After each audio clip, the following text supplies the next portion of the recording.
Hey, Val here. Mindustry is a top-down factory strategy tower defense game. This is a pretty technical game, so if I miss anything other than the units, turrets, and everything else I missed, please let me know. As the same with all games, you start in the title screen.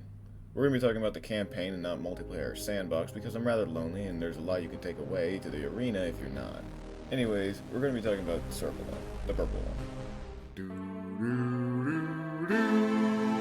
Much like in real life, hitting one button is all it takes to land on the planet. I really don't think I should be complaining though. Flight physics are really clunky in other games, so I should probably be grateful it's just one button click. Landing on a planet in Mindustry means your core is brought down, which is currently at shard level because you just started the game, and your character comes out of it. If the core is destroyed, then you lost the sector. There's no sprint or boost in this game, so you'll always be moving at 22.5 tiles per second. Speed of 22.5 tiles per second. Your character, currently in the alpha stage because you just started the game, will look where you want it to go. If you're mining, then it'll look at the ore, and if you're shooting, then it'll look at where you want to aim, which you can just do with the mouse. It may come in handy in a pinch when the base is half torn apart and the toxic is closing in, but really don't count on it. Especially once you get a taste for how small 6.25 damage per second really is. Anyways, back to mining. If you click on a resource vein of either copper, lead, or scrap, and are within 18 tiles, you'll begin mining it.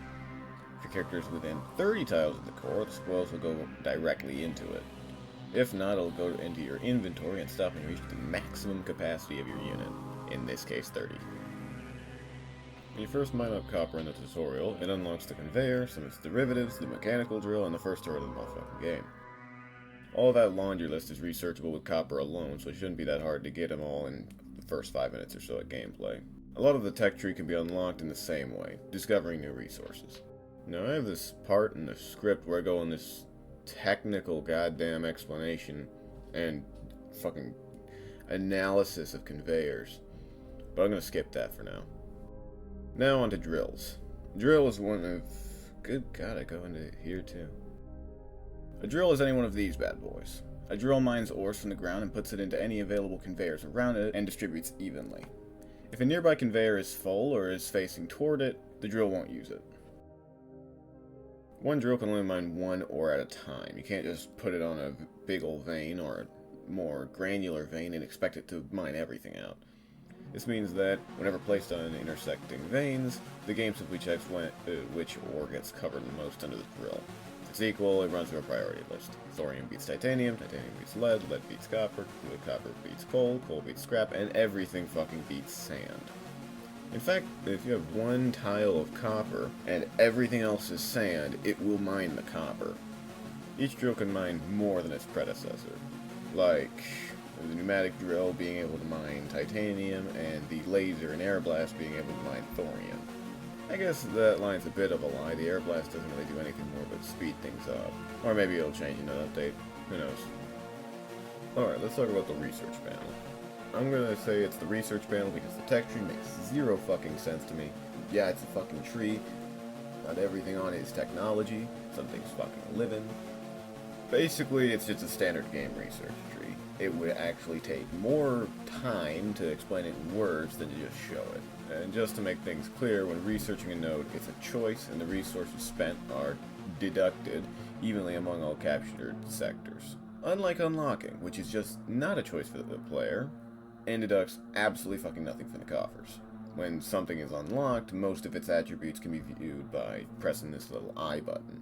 We'll just call it the info menu for now. The info menu says damn near everything you need to know. How long it takes to build, what does it need, like fuel, ammo, all this other stuff. A research tile can be placed using a core unit. Now, that's kind of a lie because you can use a poly or some other unit that's capable of building, but in this case, I'm just going to say core units, so alpha, beta, or gamma. Placing a tile requires time and resources, and both of those you can find in the info menu.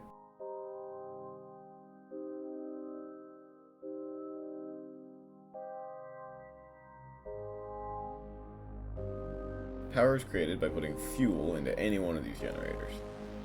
Some work faster than others, and some are kind of fucking weird, like the impact reactor and the thermal generator, the former requiring a power deposit to function, and the latter not requiring incoming resources at fucking all, but instead opting for geothermal energy, With a normal case, you can start with the combustible generator, which takes coal and turns it into 60 power per second. From there, you research the more efficient steam generator, which uses coal and water to create 300 per second. It still isn't much on its own, but a dozen or so should keep you steady for a while. Now onto liquids. There are to around with by conduits and their derivatives. Basically, there are 4 liquids in this game: water, oil, hot fuck, and cryofluid. Water and oil are pumped out of these deposits, while slag and cryofluid are made from melters and cryofluid mixers, respectively. Water is used by nearly everything as a coolant, which makes whatever building it goes into operate a lot faster. That's the case for all drills and turrets, at least. Some turrets allow cryofluid to be used as a coolant, which makes it run even faster, and only 2 buildings in the game require it as a resource: the tetrative reconstructor and the meltdown. Some turrets allow cryofluid to be used as a coolant, which makes it run even faster, and only 3 buildings in the game require it as an actual resource: the tetrative reconstructor, impact reactor, and differential generator. I think I've explained enough. If not, let me know, but I'm going to be moving on to turrets now. Turrets.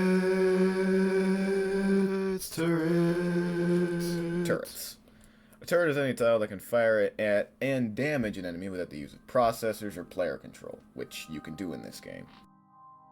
Turrets are awesome and they deserve their own video one of these days, so I'm going to try to keep this basic. More basic than I'm already going to do. I know we're not really in any rush, but I've delayed this video for a long damn time and I'm feeling bad about it.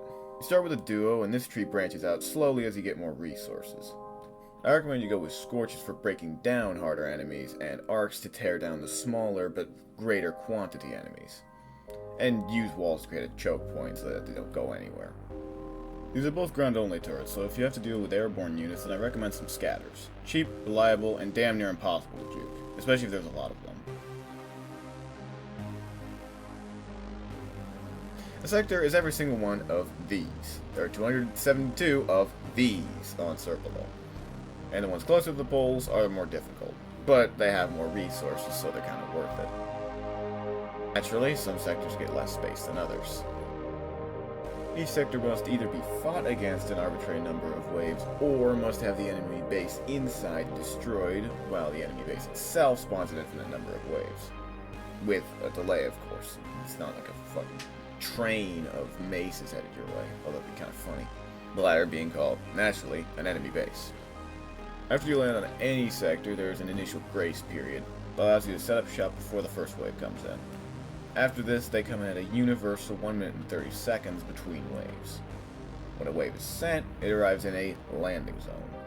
There can be several of these technically, but that is incredibly rare, and it's normally just one landing zone. If your character is inside one, eradication will be imminent, as all non-enemy units inside will be destroyed. Anyways, all completed sectors will have their resources available in the research panel. Partials count too. If you have resources that are yours, they'll be in the research panel. Difficulty in this game, just like in real life, is measured in 5 stages, from easy to eradication. The hardest in the game being this little guy, the planetary launch terminal.